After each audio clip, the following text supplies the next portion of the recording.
Hello, and welcome to the AgeGuide, Perspectives on the Aging Journey. We are here to be your personal age guide and enhance your quality of life on the road ahead.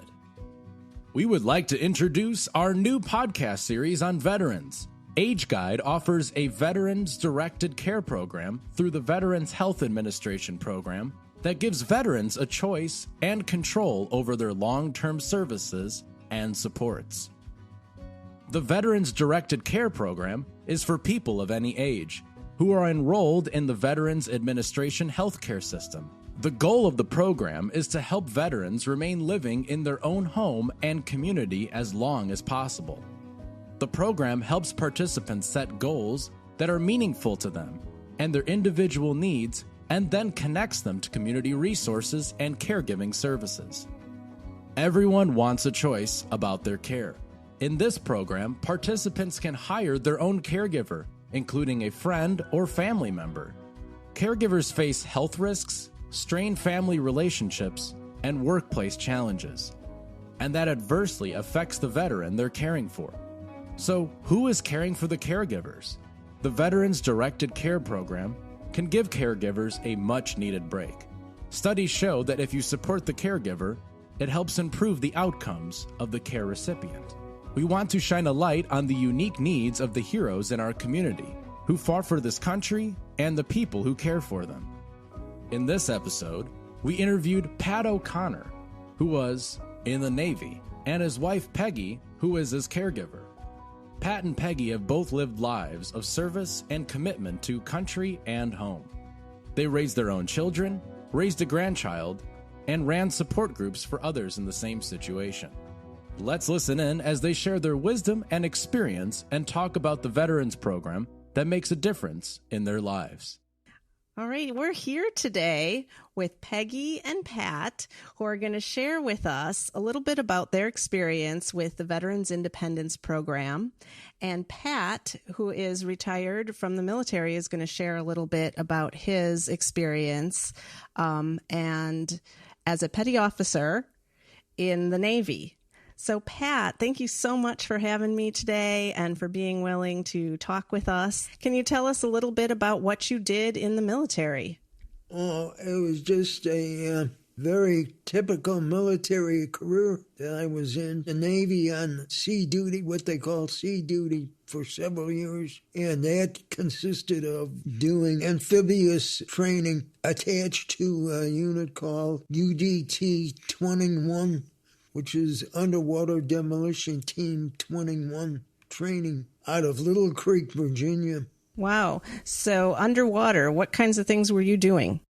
Diving primarily, and also exercising. Were you ever deployed overseas? Yes, the whole 3 years that I was active duty was deployment. And in active duty, you were doing all the underwater? It was sea duty. Sea duty. Okay. All right. Where were you stationed then? Well, on board a ship that was designated for amphibious personnel called the USS Carpelati APD 136 for amphibious personnel destroyer.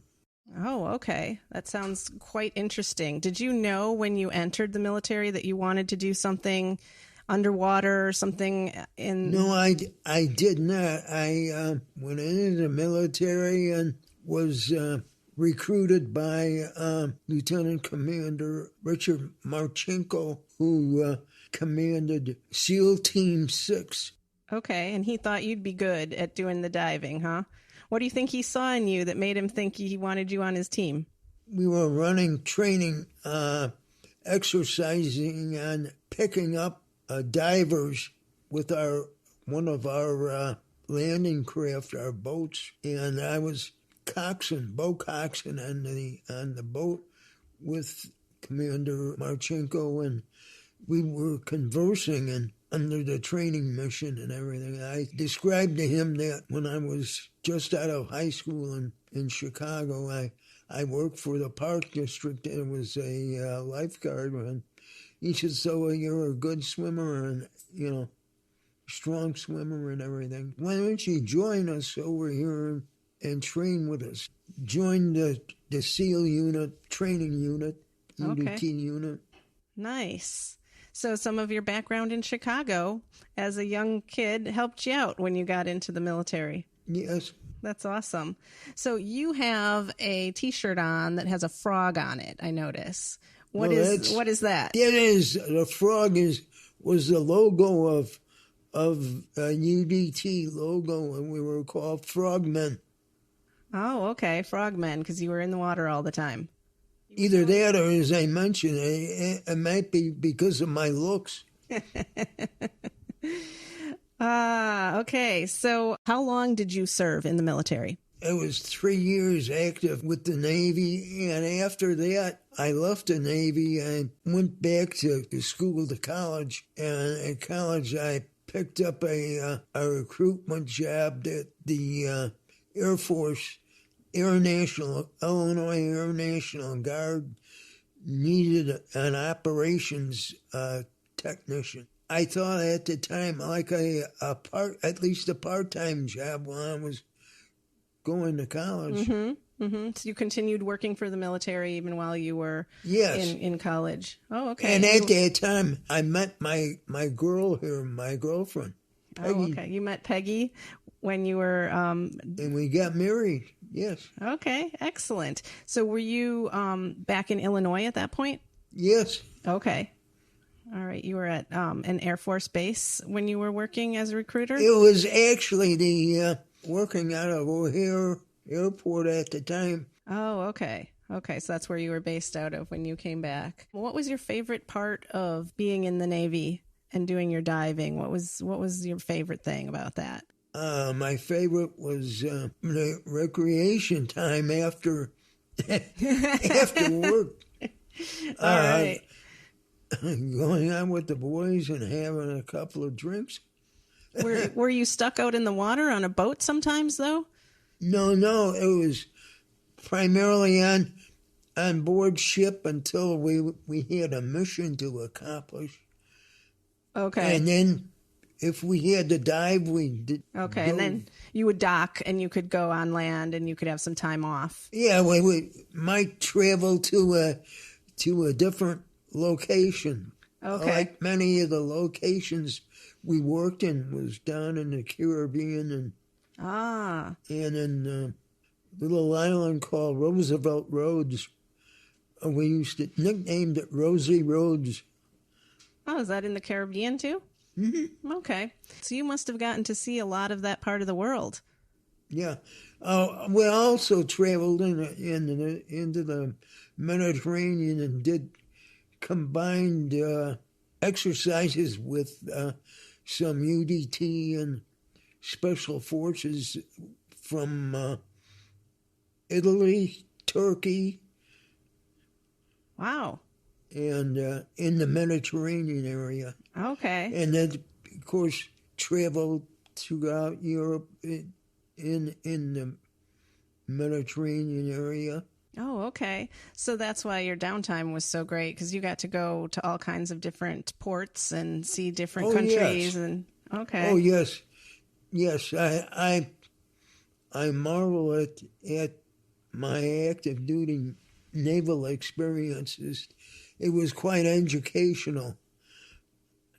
I got to see Rome, Italy, and had an audience when I was traveled to Rome with the Pope at the time.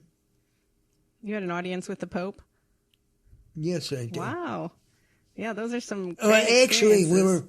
we were doing exercises in Anzio, Italy at the time, and we took the time off that myself and several fellows, we took a taxi from Anzio, Italy to Rome just so we could see, historically see Rome. And the Papal Palace and all that. How exciting. And you were just a young man at that time, right? Yes. Yes, getting to have all these experiences. But it was, as I say, it was quite educational. I certainly appreciated the service and the time. Yeah, yeah. I'm sure it was also quite challenging. You were in, a real specialized area. That must have been a really tough job at the same time. It's something you have to do. You get up in the morning, and that's your job. That's what you have to do. Yeah, you did what you had to do. Accomplish what needs to be done. Yeah, yeah. Lots going on.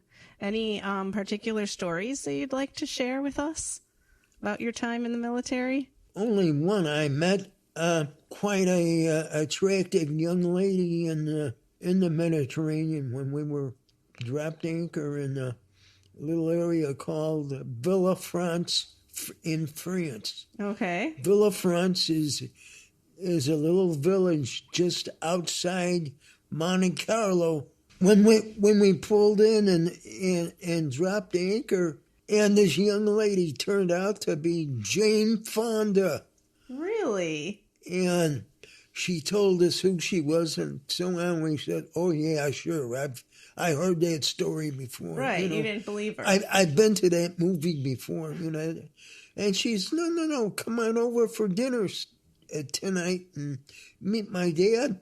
So we took one of our small boats over to the beach area and landed and walked around and said, "Okay, well she told us what villa it was, and then this maid answered the door. The maid said, "Well, come on in. We've been expecting you." All right. And I thought, wait, this is a little scary here. You didn't know what you were getting into. She showed us in and showed us to the dining room in the villa, and you still weren't sure if you could believe it. Yeah, just like, am I in the right place, or Neat, and you got to have dinner with them. And we had a very nice dinner together. Wow, what'd you talk about with Henry and Jane Fonda? It was good food, so yeah, and they were happy. We just shut up and ate, and they were happy to entertain some U.S. military men. Yeah. I'm sure. Oh, that's really a neat story. What a life experience, huh? The AgeGuide, Perspectives on the Aging Journey, reached a new milestone: 1,000 listens across all streaming platforms. We would like to thank our loyal listeners. Without you, we could not have reached this milestone. This is a great achievement, and we appreciate each of you joining us on this journey. A little over a year ago, we set to put a face on aging and share the stories of older adults and advocates. We didn't know where this journey would take us, and we were surprised and warmed by the stories of these amazing guests we interviewed along the way. They shared tears, laughter, triumphs, and challenges. So many unique yet universal experiences we can all relate to.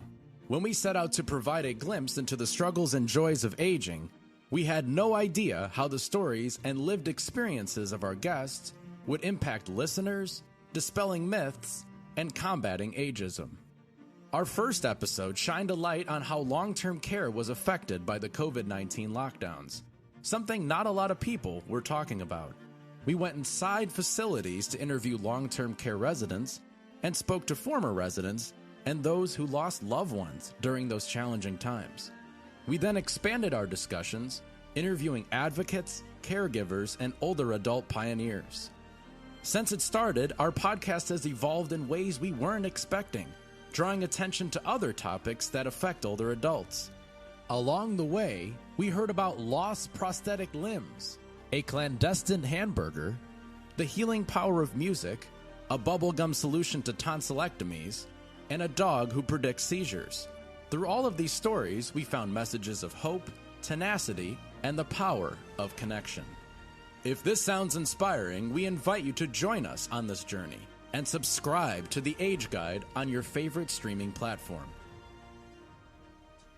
So, Peggy, we'd like for you to share a little bit too about, your experience living with a a military veteran. You guys met after his service, but he was still working for the military when you met, I understand, right?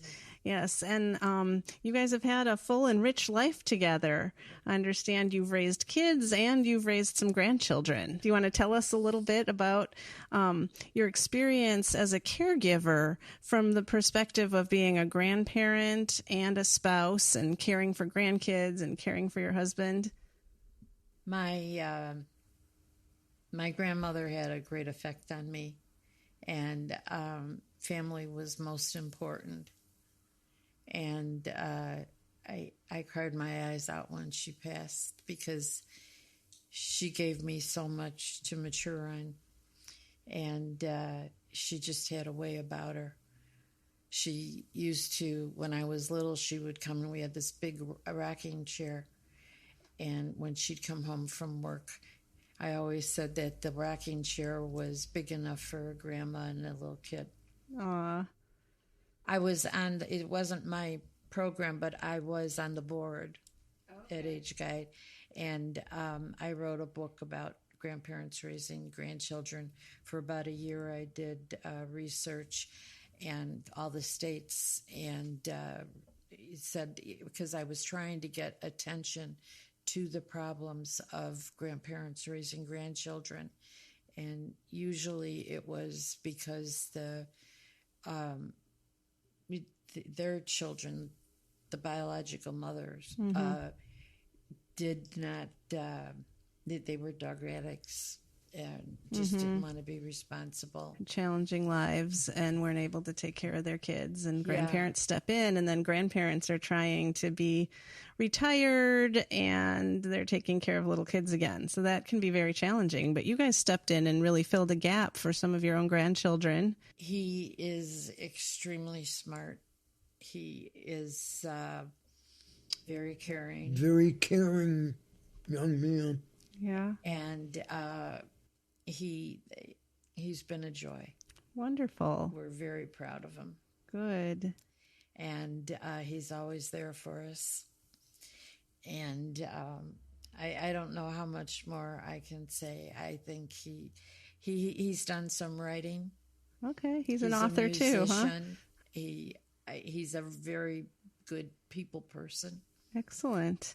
He's very respectful of other people. And we're quite proud. Excellent. What a neat relationship you have with him, and he's still part of your life, and he's here for you now, just like you were there for him when he needed you.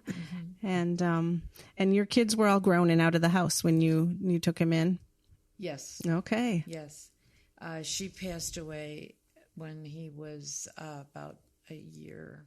Oh, he was very little. Yeah. But we did try to keep, she was getting therapy, which made her sometimes confused in that. But we always tried to have her hold him. Keep her involved with him as much as possible. Yeah, yes. I'm sure that was very important too. The grandparents' role is just so significant in kids' lives anyway.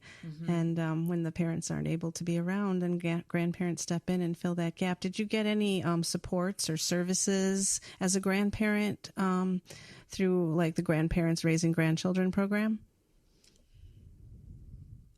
Respite care or... No, never support groups. He kept us running in his 10 years. I bet.